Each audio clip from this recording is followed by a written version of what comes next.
Hi, I'm Michelle Vassallo from Rhythm Massage Development and Education, and in this episode of Connect, I want to have a brief chat to all of you massage therapists out there about the type of stretching that you're doing to prepare yourself for the work that you're doing in your clinic rooms. So I have been teaching for a long time, and right back when I started massage, we were taught a few little stretches in terms of getting ourselves ready to work in the massage room.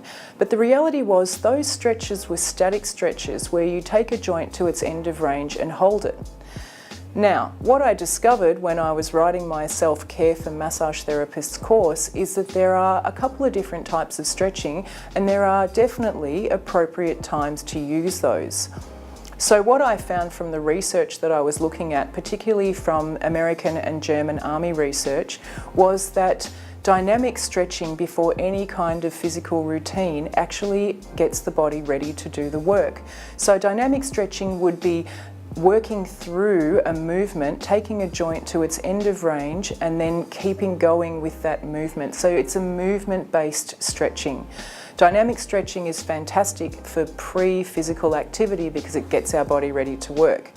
And the reality is that static stretching is something that we should be looking at using at the end of the day when we're finished with our massage work, because static stretching takes a joint to the end of range and then we hold it there. And by doing that, what we're actually doing is we're reducing the strength of our muscles at the tendon attachments, and so we're not doing ourselves any favours if we're going into the massage room with a static stretching routine beforehand. And there's plenty of research to suggest that dynamic stretching before physical activity always yields better results than static stretching before physical activity. So in another episode of Connect, what I'm going to do is take you through my 3-minute dynamic stretching routine for massage therapists that you can use right outside the door before you go into your clinic room. So we're going to go through that in the next episode of Connect. I'll see you then. Bye.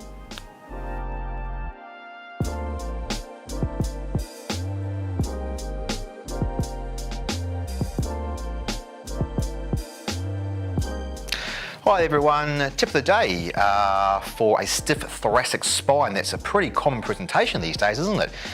And I suppose just have a look at lifestyle factors. You know, we're hunched in front of a computer the whole time. We're always doing things in front of us. We're not going backwards, are we? Everything's in front. So we get the sort of posture, we start to go forward. So how about we give a client a corrective exercise to cater for a hyperkyphotic thoracic spine, but also a self-care exercise for you, the therapist, to do prior to treating as well, since we always seem to be going forward quite a bit. Let's just go the other way and go backwards. So we're going to demonstrate, first of all, a corrective exercise for a stiff thoracic spine that is hypomobile in extension. And we're going to do that very, very shortly, where I'll demonstrate a very easy exercise to do using a chair to accommodate for a stiff middle thoracic spine. So let's demonstrate the active exercise for the thoracic spine for a stiff middle thoracic spine. And then following the exercise for a stiff middle thoracic spine, I will demonstrate a very similar exercise for a stiff upper thoracic spine. So first of all, we sit on a chair, and it's very important to have a chair with a back piece that can reach that middle thoracic spine, because you'll use the back piece of a chair as a lever. If it's a wooden chair, just put a towel over the top for a bit of padding. That's all you've got to do. So first of all, we clasp the hands behind the neck and bring our elbows together. Don't pull the neck, they just sit there. So that can be a measurement guide for the client when it comes to how much movement I'm getting. Well, how far are the elbows going up if we keep our hands clasped behind our neck? But also helpful for the therapist if you're going to add in extra forces through there, which we won't be doing today. So I'll just start the exercise. So from now, what I do from here, I'm sitting up nice and straight on the chair, my hands are grasped, I bend back all the way over the chair, keep going up all the way to get to that end range that you can't go any further, hold for 2 seconds, and then sort of come back. And so it's a repeated movement into extension, go as far as you can, that's my end range, hold for 2 seconds, and then come back. If you are having pain with this, go to the edge of your pain. Go to the edge of the pain. So if that's where the pain happens there, just go to the edge of it. And what we're hoping for, as we repeat this movement 15 to 20 times in a row, you get further and your pain diminishes. And that's what we're aiming for. And how you could progress this? All the way back. If you're feeling nice and comfortable and all you feel is pressure, then I want you to apply your own overpressure, which means we just go back a little bit further, 1, 2, and then come back. Once again, you go to your end range where you can't go any further, you're comfortable, and then all we do now is apply a bit more force, like so, 1, 2, and then come back.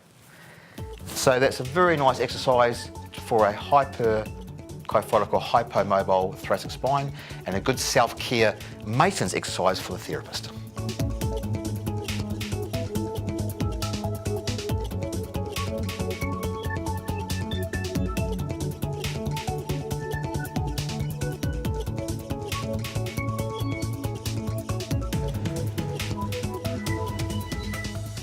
My name's Shaun Higgins. I played AFL football for North Melbourne Football Club. I've been part of the North Melbourne club now for the 4 years, coming to the end of my 4th year. I had 9 years at the Western Bulldogs, grown up playing football my entire life from a footballing family. Grew up in Geelong, got drafted to the Western Bulldogs at the end of 2005. Like I said, I spent 9 years at the Western Bulldogs and moved over as a free agent to North Melbourne at the end of 2014 and just completed my 4th season at North Melbourne. So when I was growing up, I was always exposed to footy. My old man played a lot of football, both locally, where he grew up in New South Wales, and then moved down to Geelong, had a couple of years on the list down at Geelong, and then played in the old VFA as it was at the time, and then finished off his career locally at Geelong and moved into coaching down there, which is when I came along and as a 3 and 4 year old used to go down to training and with him and associate my whole life with football due to that. And my sister also plays football as well, and that was really where the love of footy started and carried on through my junior days and through high school, and then luckily enough got drafted to the Bulldogs in 2005, which really kick-started what was a lifelong and childhood dream. And then from there you go from the enjoyment side of football and what it was just being fun every day to trying to angle it a little bit more as a business and run my life now as a footballer as a little bit of a business in terms of just making sure that everything's ticked off. And that's where the treatment and myotherapy fits into that as well. And unfortunately, early part of my career, I had a lot of injuries. And on the back of recovering from injuries and looking at the injuries that I had and why I was receiving these injuries, a lot were impact injuries, probably out of my control, and others were injuries, soft tissue injuries, groin injuries that when we looked into it deeper, we really amped up the myofascial treatment of it all, and touch wood, over the last 6 to 8 years have had really huge benefits from that, thanks to Kev at Setting Therapies, and that really shapes what my treatment is, and it's an ongoing treatment. It's tailored for me, a number of different techniques, and we've got a really good routine now that we go throughout the week, leading into main training and then leading into the game on the back of that, and then we continue to carry that through the off-season and through pre-season as well. The frequency of treatment varies a little bit, but to be honest, over the last 4 or 5 years, we've kept it really similar and structured throughout the year and broken it up into probably a couple of different parts. And the main core part of the myotherapy treatment that I get is a really good block once a week in terms of my overall maintenance, and that's literally every major part of my body that needs to function to play football. We make sure that's ticked off every single week, and then on the back of that we incorporate and rotate a number of different techniques over a course of the month, but make sure that they're ticked off every week over that month, and they just get rotated. And over the last couple of years we've probably moulded and shaped that a little bit to what we do and what we've done this year, which I feel like I've been able to have my best season on the back of making sure my body and preparation's as good as it can be, and a lot of that comes down to the treatment that I get. I'll do my main block of treatment for the week 2 days prior to the game. Potentially, if it's a night game, I'll do it the day before. And I want to make sure that I go into the game as well prepared as possible and feeling as good as possible. So that's when the major block of treatment's done. And we also do a number of smaller blocks of treatment early in the week, and that can range from cupping to pins to MLD to just some functional movement to make sure that I recover as well as possible from the game. So there is sort of a routine for the week that it's more specific, tailored post-game early in the week, and then it leads into a treatment that we do for an hour or two that's the same every single week leading into a game, so that I know in my body and my mind that I've ticked everything off, ready to play. Cover the client with one bath sheet. If the client is cold, place an extra blanket on top. Ask the client if they would like a bolster under their ankles and if they prefer their feet covered. It is good to place a pillow under the abdomen and hips of a client lying prone, especially if they have low back pain, but ask the client first.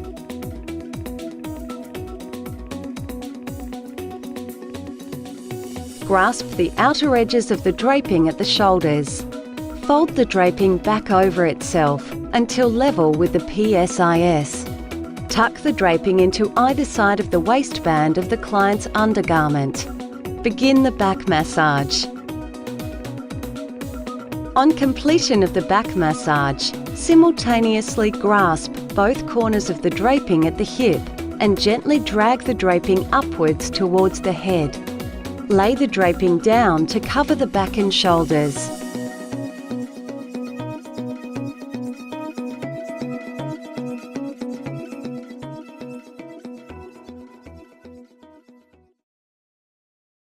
So my weekly treatment, which can range from an hour to a number of hours depending on the state of my body, but a lot of functional movement we've found over the last couple of years has been really beneficial, and the myofascial release. Also introduced cupping and movements with the cups on. I've found huge benefit, and the big focus over the last 12 to 24 months has been a lot of work around the hips and releasing the hips, and I've found that I've had a huge benefit to other parts of my body just by extra release work around the glutes, front of the hips, back of the hips, and the adductors. So that makes up the majority of my treatment, to be honest, throughout the week, because so much from an athlete, and especially from a footballer, comes from making sure you really core is solid and the hips are functioning at the correct manner, because so many other injuries I've had have all been related back to the hips and the glutes and the adductors. And since we've really ramped up the focus of that, I've actually found my lower back and hamstrings and these sort of areas have benefited hugely because of the extra focus around that area. And also, I'm not sure what it is, but my back is regularly tight, so we make sure that the start of every treatment that's a really big focus as well for me, to get my back feeling really good leading to my hips, and then we just tick off all other areas. But because we treat so frequently now, and it's been a really stringent routine, is that it's more of a maintenance, to be honest, and maybe 5-10% of it, if I'm injured or sore in any area, then we'll just allocate a little bit more time to that. But that number one treatment for the week is mainly maintenance, and then we just add in the specific treatments in and around that, as I mentioned before, with MLD, cupping, needling, and these sort of things. My introduction to MLD was on the back of a number of injuries that I had, and I was going in for surgery, and my therapist, Kev, suggested that MLD would be a good technique to use to fast track the recovery from surgery and the swelling and the inflammation and repair that goes on after surgery. We started then using MLD, and I was a massive fan straight up. I got huge benefits from it on the back of surgery, and my surgeon was wrapped in the way that I was able to recover and how fast I was able to get back from some surgeries. And then from then, it just flowed on to incorporating it into a monthly routine that I get it done at least once a month, and then with history of knee injuries that I have, I can pull up from games with some swelling on the knee, and we do the MLD treatment to help clear that. So it's very specific to different injuries that I've had and also recovery. But I think on a whole, I just feel better as a person, and my body generally recovers better when I have MLD. So it's really led into a core part of my preparation now. And we also use it on the weeks that I travel to recover from the plane trip that I have as well. Yeah, so outside of football this year was slightly different as well, because we welcomed our first child into the world. So that took a bit of a turn off field for me, and made sure that I need to manage my time, both home life, football and treatment outside of the club. Make sure I juggle all that enjoy the home life as much as possible, give my wife and baby girl as much support as I can, but also make sure that football is taken care of and that my body's taken care of so I can continue to perform. So this year's definitely been an increase of family time at home, and we've loved that. Rosie came along round 5, so the whole season was interrupted slightly with the sleep, which was a little bit different, and then in the time off that we've got now, really enjoying spending some time at home. And from a hobby point of view, I'd try and play golf as much as I can now in season. That's limited and impacted slightly with the games and recovery and making sure I'm right to play. But in the off season over summer, I really enjoy getting out there on the course as much as possible with some teammates and family and friends and that as well. So that's the life so far. Yeah, there's a number of things I've sat down with my management group and to put into place and introduce into my life outside of football over the last 12 to 24 months, and I'll continue to do that. I've got another 2 years contracted at North Melbourne, which I'm looking forward to, and that potentially could roll into a third, and we'll wait and see how I feel now that I'm getting on a little bit with age, but definitely dipping the toe in the water in a number of different areas.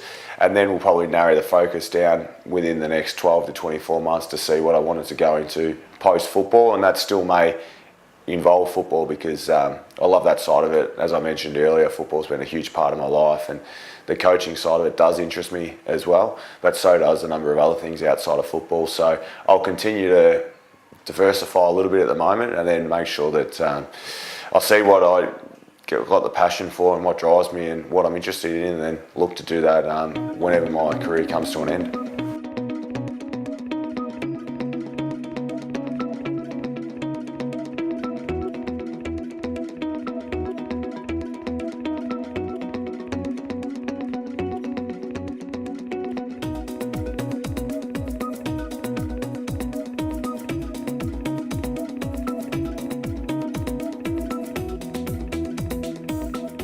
Hi, I'm Carrie from Recharge Class. I want to go over a few different ways you can use your tools to create the kind of change that we need for that muscle that time. Okay, so using our feet's a nice way to demonstrate a lot of these things. I'm sitting down, again, to reduce how much load I'm putting on it. I certainly could stand up, but then that's a lot of my weight and I'm having to balance to do so. So sitting down, in the first instance, I can do long but light strokes to effectively explore and find out what's there or not. So even though they're long and even though they're light, I'm not going that quickly. I'm not rocking really quickly and kind of missing what's there. I still want to spend some time to discover what I'm feeling underneath. Then when I find a little something, and there's always a little something, then I can start to go shorter movements, heavier movements, and even a little bit faster in that instance. So it's kind of a rocking. If that was too much, it may be just plenty to be still and to breathe. For all of these techniques, if we're not able to breathe well, we're not able to make that change in the neural system, which is where we're really trying to get at. And then depending what kind of movement, so we know when we're massaging, we're either trying to go with the grain of the fibres or against it, across it. And it's the same with the treatment. So are you rocking up and down, or are we rocking right across?